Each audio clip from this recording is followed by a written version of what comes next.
Welcome back to Just Chattin'. And that's the series of videos we do on Thursday and Sunday evenings for our own amusement.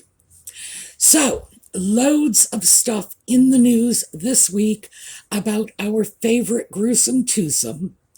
We're going to get into that, but not just superficially.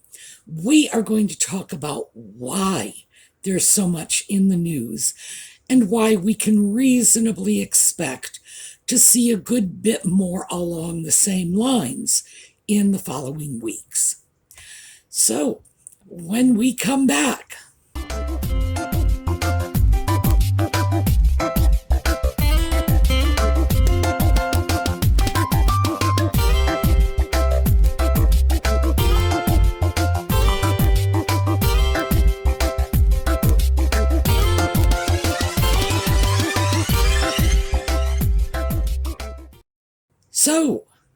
recent revelation. Apparently, when Nutmeg and Ginger were off doing their tour of Australia, Nutmeg hated every second of it.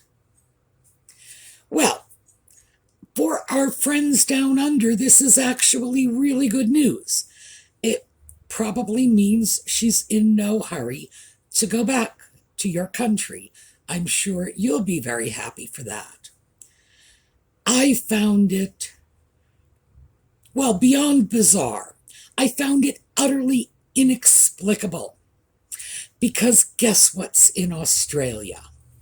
This is a chlamydia-free koala. It's adorable. Here, look. This is a wombat. I've always wanted a wombat. They are just like furry little tiny pigs. This is wombat poo. And by the way, nobody doctored the poo. That's exactly how it comes out of the wombat. That is just amazing. Ayers Rock. This is like this huge thing that tourists go to see.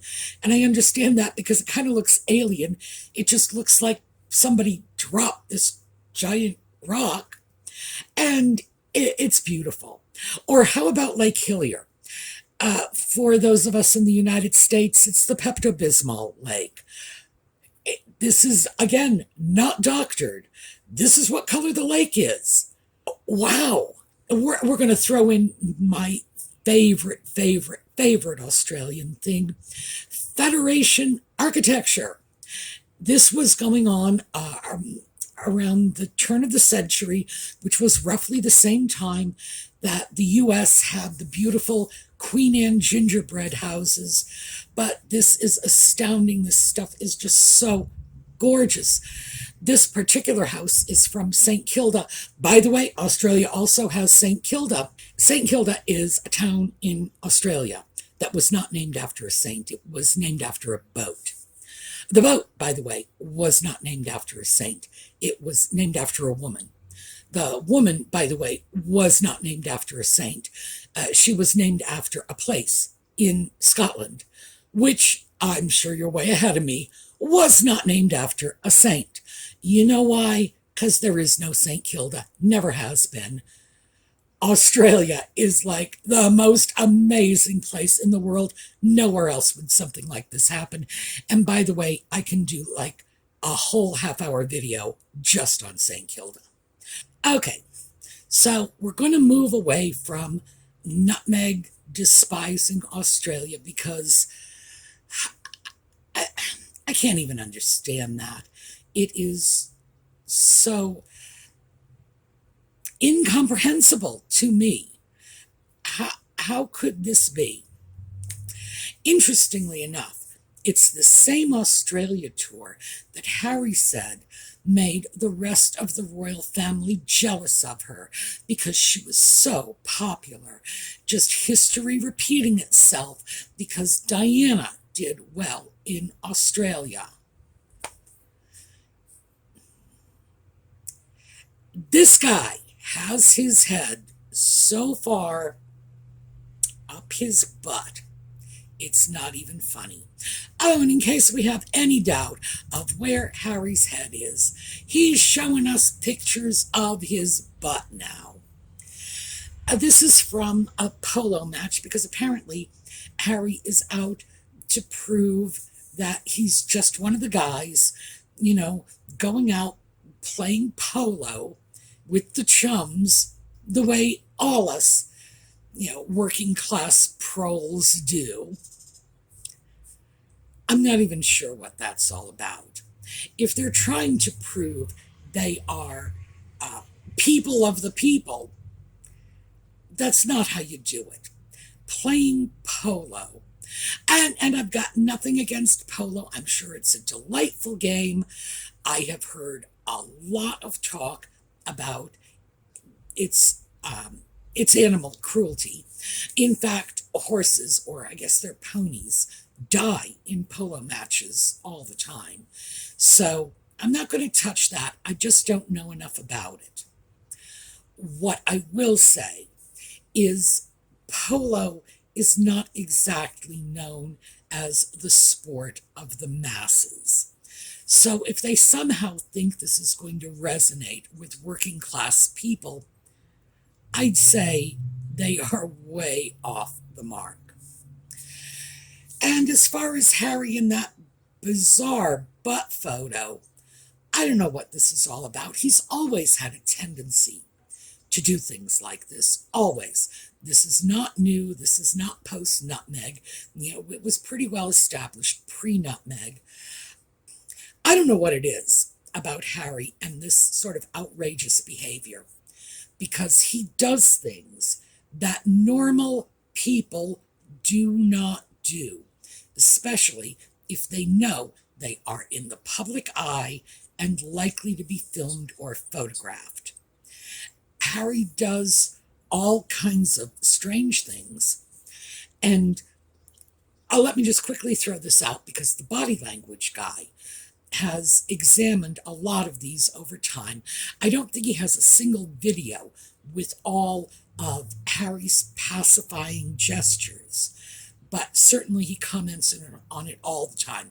Harry is continually got his hands rubbing his body in ways that we consider to be unusual, not characteristic of a normal, well-adjusted adult male, let's say. I'm not sure what this is all about. My first thought when I began looking at his pacifying gestures was that perhaps he has some heretofore undiagnosed attention deficit disorders. It's not uncommon, although I wouldn't classify this as a top symptom, it's not uncommon for people with attention deficit disorders to constantly be stroking themselves and that sort of thing that Harry does. He tends to do it with his legs. He'll pull his knees right up to his chin and roll around like a kid who just got a lollipop. We interpret behaviors like that coming from an adult male as immature. So I'm not sure what's going on here. I've said this many times. I am not a psychiatrist. Even if I were a psychiatrist, I am not his psychiatrist. So I don't know why he is always doing this. But if you watch him enough, you will see it is constant. The man is constantly touching himself, often in very hard to explain ways. They have a whole PR team. They have handlers. It amazes me that someone has not yet pulled him aside and said, Harry, you gotta stop doing this. You look like an idiot, stroking yourself like this. Or, worse, you could put a much more sinister or degenerate spin on this constant stroking thing. As I say, I'm inclined to look at this and wonder if there's not an attention deficit connection here. So we're going to move Harry's let the world see my butt aside a bit. Okay, we know that Netflix dumped the Pearl. We can be pretty sure this was a good call. It did not sound very exciting. It sounded like just an ego stroke for Nutmeg. She wanted to tell her own story. It was going to be a young girl named Pearl, and, basically it was going to be Nutmeg's autobiography, I'm guessing. Did not go over with Netflix. Of course, it's still not out.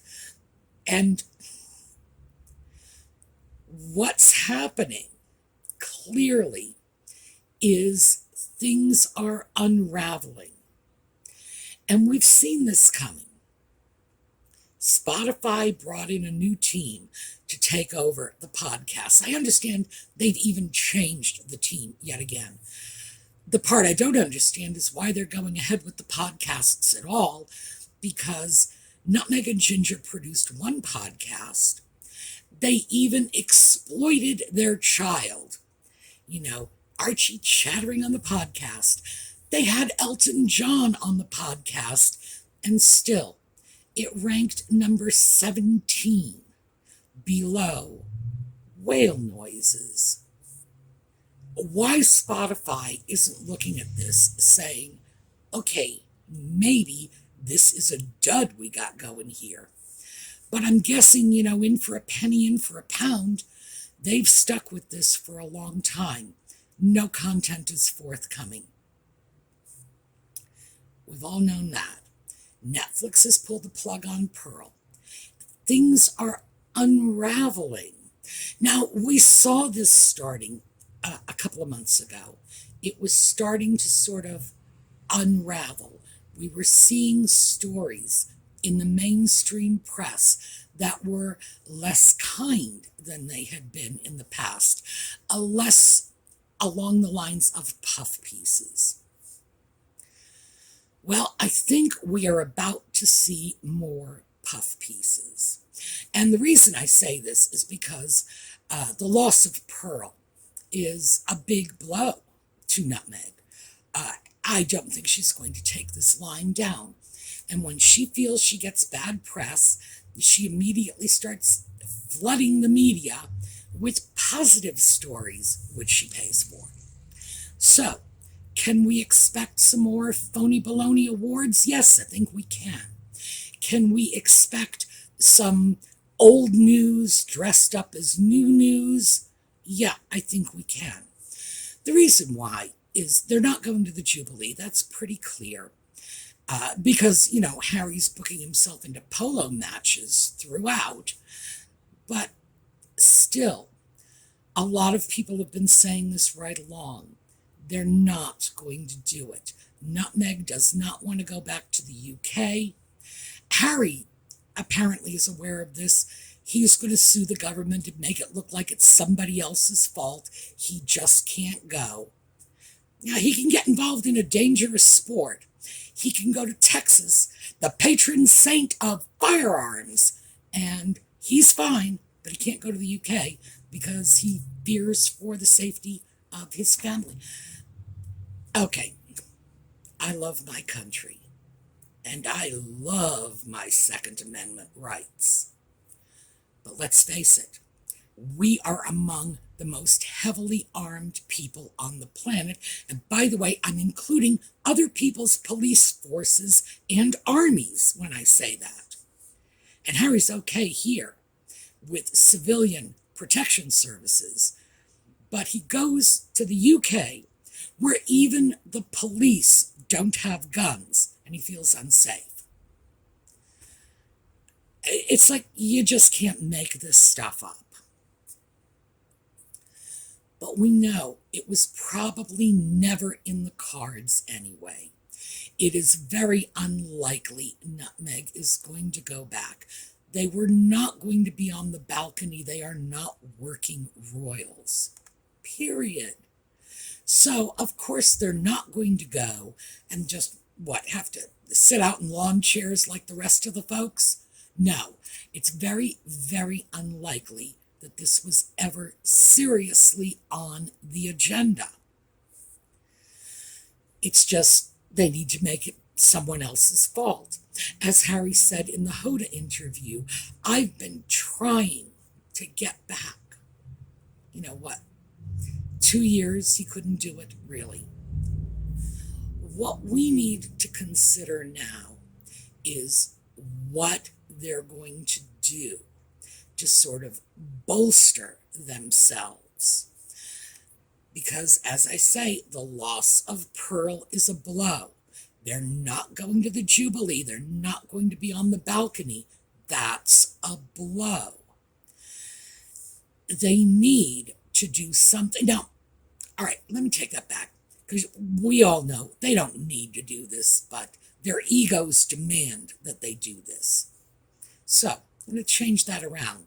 Their egos need to do something to throw themselves back into the limelight in what they consider to be a positive way. And keep in mind, their idea of positive press is not necessarily anybody else's idea of positive press, because these people have no objectivity whatsoever.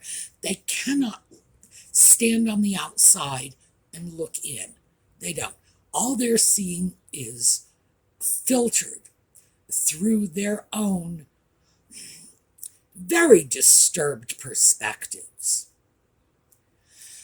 Harry's Better Up company has been blasted for not paying their counselors properly, blasted for not even getting decent qualifications for their counselors.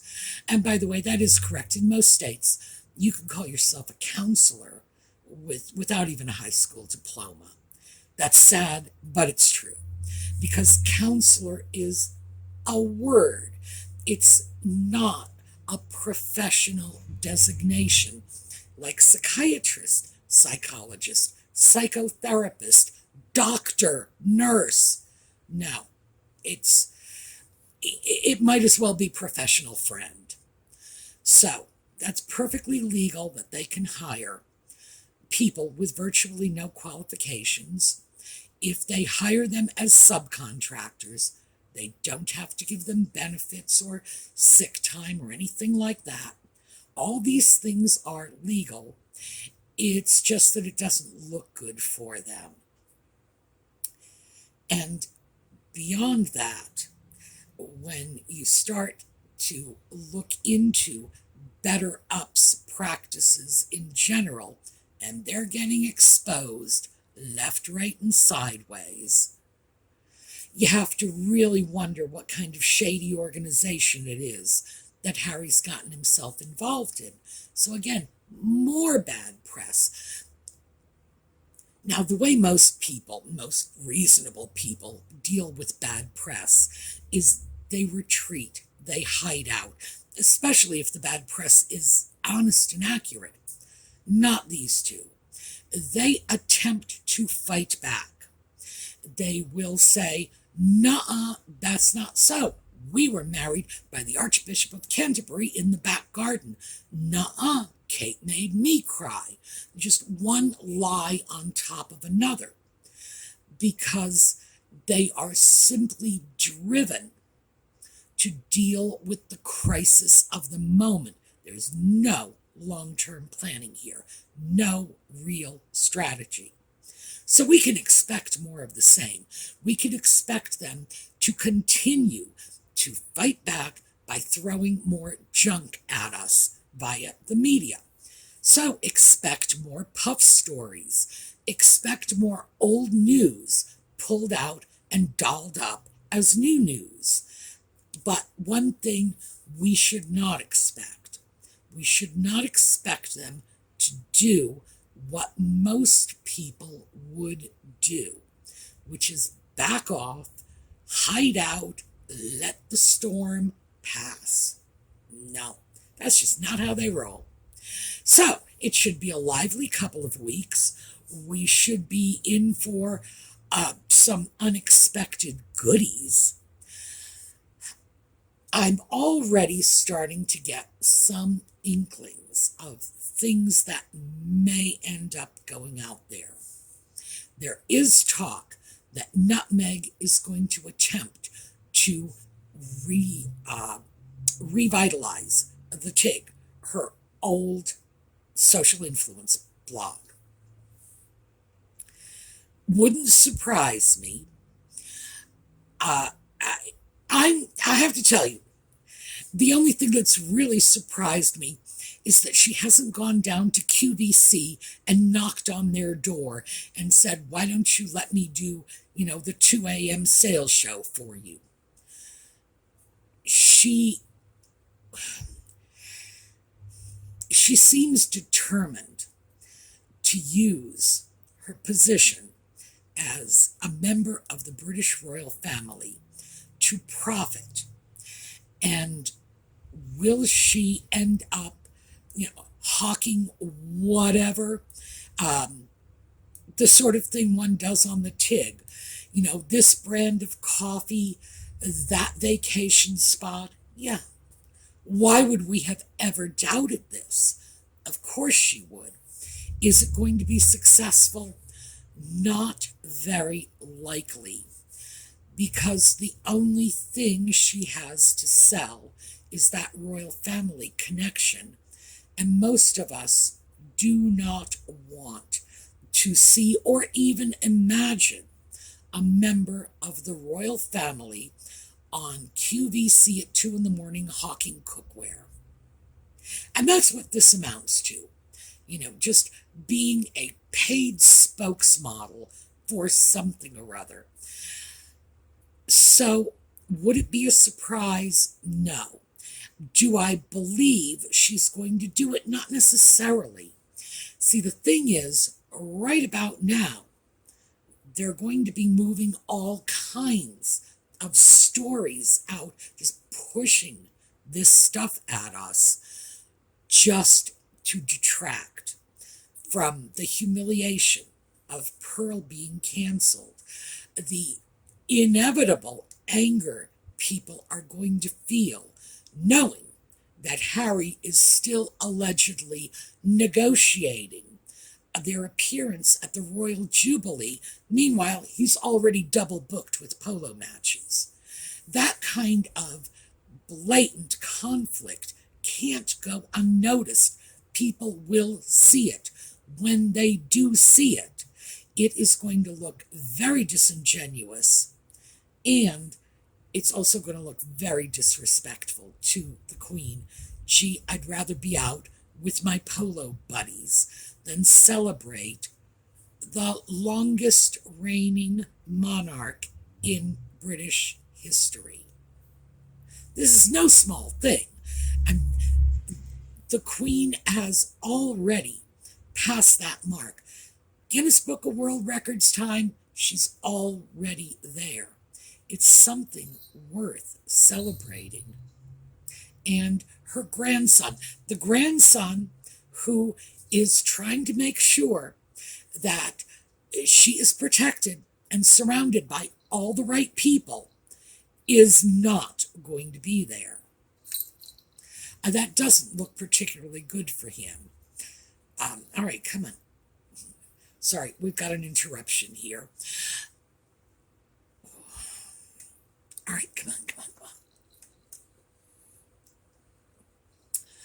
All right, we might as well embrace it because he's not going anywhere. He has not been around for a while. He's missed his moments in the limelight. Not unlike Nutmeg and Ginger. Don't worry, I'm not sending you to California. You don't have to play polo. All right, go ahead. Well, I just paused the video in hopes of scooting the cat off. He hasn't gotten far. He is right behind. There's the tail. He's right here. So, in summation, they have been hit with bad press. The way they fight back when they feel they have been hit with bad press is to flood us with whatever nonsense they feel is good press. And your guess on that is as good as mine, because quite frankly, most of what they think of as positive press would be just outright rejected as ludicrous by the rest of us. So I think we can expect it. The fact is, the mainstream media in the US is picking up on this stuff.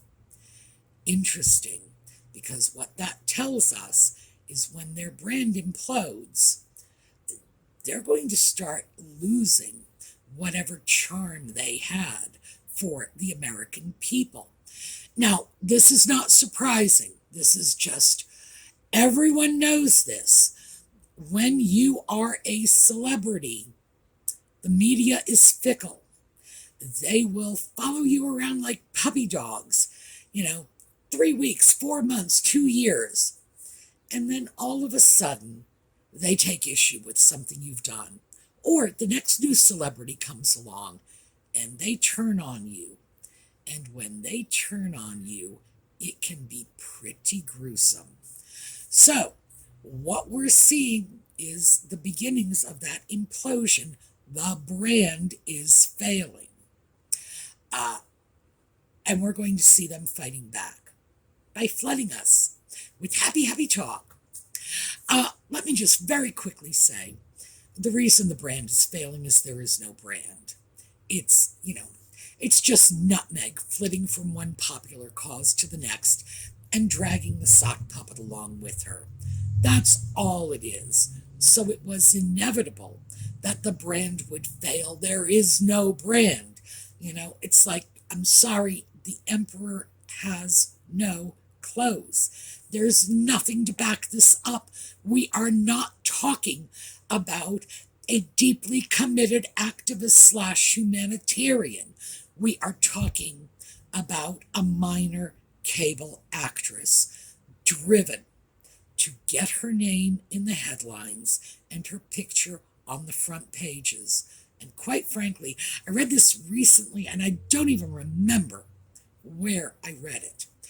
But somebody had said that she ended up with more publicity than she counted on.